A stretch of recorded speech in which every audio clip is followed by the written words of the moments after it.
They say that retrospect is 2020, meaning that after something's happened, it's easy to see what could have been done or what should have been done. However, when we look to the future, we see that, rather unfortunately, our eyesight dramatically worsens, probably to the point that it's as bad as my own eyesight.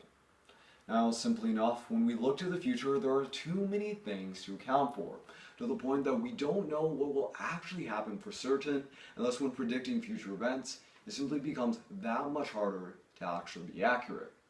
Now, interestingly enough, this idea is not only applicable to our daily lives, but also to the international political sphere in itself, as many political analysts try to guess what will actually happen in the world in the future.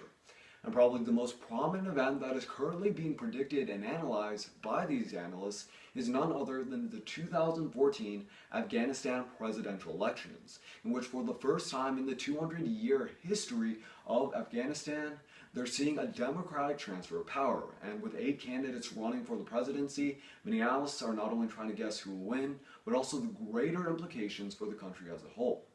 In fact, the average American citizen is even asking him or herself what will be the result of these elections, and if a stable candidate will indeed be elected to the point that Afghanistan will stabilize and no further U.S. troops will again have to step in Afghanistan as combatant troops. And thus, given these concerns, many are asking themselves today's essential question. Specifically, what will be the implications of the 2014 Afghanistan presidential elections? And the answer to that question is threefold.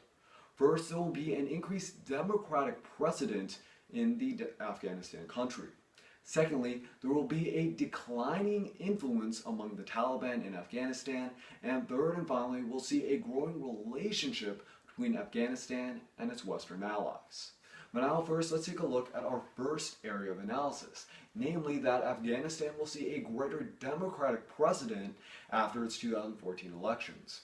In fact, according to a CNN article dated on April 19, 2014, reminds us that President Hamid Karzai is successfully and peacefully stepping down from his incumbency. Specifically, according to the democratic constitution of the Afghanistan Republic, it states that no president can run for a third term, and thus Karzai's action is a clear indication that he's following the constitutional implications of the law. And thus he's setting a precedent for future leaders to democratically follow the supreme constitution of Afghanistan. Moreover, according to a BBC News article dated on April 14, 2014, reminds us that for the first time in the 200-year history of Afghanistan, there will be a democratic transfer of power. Meaning that just as the Democrats and the Republicans trade powers of the presidency in America, the same thing is happening in Afghanistan. Karzai will peacefully relinquish his power to a new democratically elected candidate. And thus, whichever candidate is indeed elected in these recent elections will be a democratic transfer and an indication of an increased democratic flavor in the country of Afghanistan.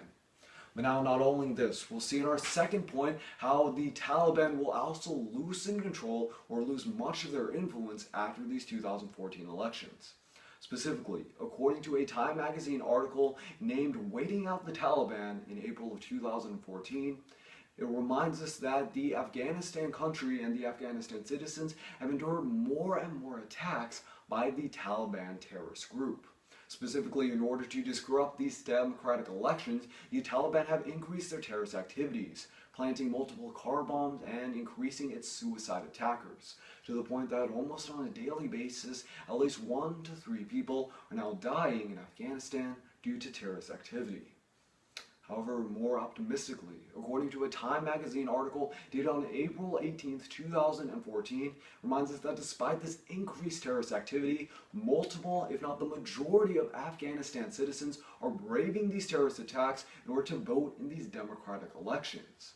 And in fact, according to an independent electorate commission report in Afghanistan dated on April 18, 2014, it stated that over 7 million Afghanistan citizens have now voted in the 2014 elections, a dramatic increase from the 3 million that voted back in 2008.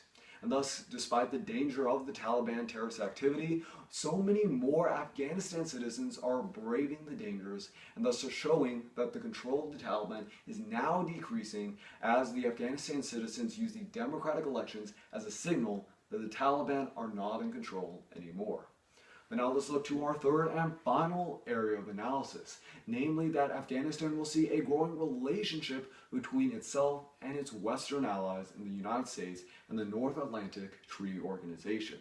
Specifically, according to a CNN article dated on April 17, 2014, it reminds us that the Afghanistan frontrunner candidates, the three candidates of Mr. Abdullah, Ashraf Ghani, and Zasul Rasul, have all vowed to sign the bilateral security agreement between the United States and Afghanistan. And this agreement will increase the technical and military support from the United States to Afghanistan. But fortunately enough, this support will only amount to military intelligence, to the point that the United States will not offer ground support, but only intelligence and experience to the growing Afghanistan army. Moreover, the frontrunner of the frontrunners, Abdullah, has vowed to the New York Times in an interview that he will also sign the Status of Forces Agreement that will align the Afghanistan forces with the North Atlantic Trade Organization forces as well, meaning that multiple European countries will also back Afghanistan even after so many of the forces from Western Europe as well as the United States leave the country. Thus, we can see that after these 2014 elections, whichever candidate is elected, they will create a better and growing relationship between the United States, the Western allies, and Afghanistan. But now, in conclusion, the three main ways in which the Afghanistan elections will change the country of Afghanistan are: first, there will be a growing democratic precedent in Afghanistan. Secondly, there will be a declining control of the Taliban in the country. And third and finally, we'll see a greater relationship between the Western allies and Afghanistan. So now as we look to that idea that retrospect is indeed 2020, we can see that fortunately with the fairly same certainty, we can predict the future of Afghanistan. Namely that it has a brighter, more democratic future free from the Taliban and with greater friendship with its other countries of the world.